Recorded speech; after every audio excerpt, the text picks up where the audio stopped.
지난 시간엔 중부 유럽과 폴란드의 체제 전환 이야기를 나눴고요.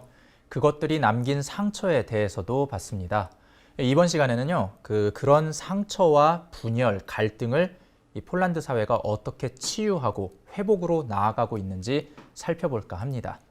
이 폴란드가 독일과 화해한 모습, 또 사회 통합을 폴란드 내부에서는 어떻게 이뤄나가고 있는지 그 이야기를 나눠보겠습니다.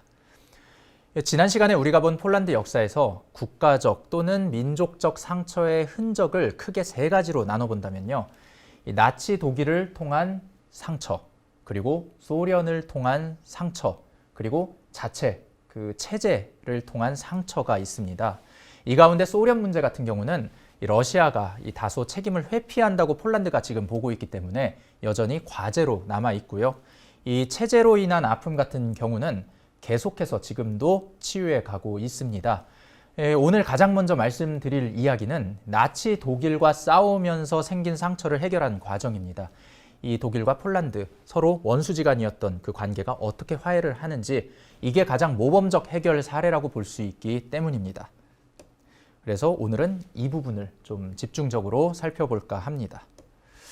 이 화해의 공식적 시작점은요, 1970년 이 서독의 빌리 브란트 총리가 폴란드 바르샤바를 방문해가지고 지난 시간에 그 봉기를 통해서 파괴된 바르샤바 시내 모습을 보셨죠. 그 가운데 이제 게토 지역에 유대인 희생자 기념비가 있습니다. 그 유대인 봉기 그 영웅 기념비가 있는데 그 앞에서 무릎을 꿇고 사과한 때입니다. 아무도 예측하지 못한 이벤트였는데. 이런 경우 그 당시 브란트 총리가 말로 설명할 수 없는 일에 난 단지 몸으로 보여준 거다 이렇게 말을 했습니다. 그리고 이게 유럽사에 큰 그 센세이션을 남겼죠.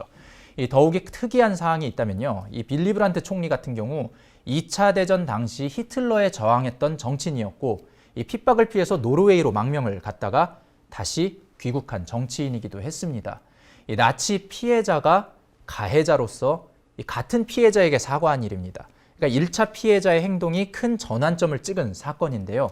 이에 따라서 그 기존의 원수 사이였던 서독과 폴란드는 수교를 맺고 역사적 화해 길로 나서게 됩니다.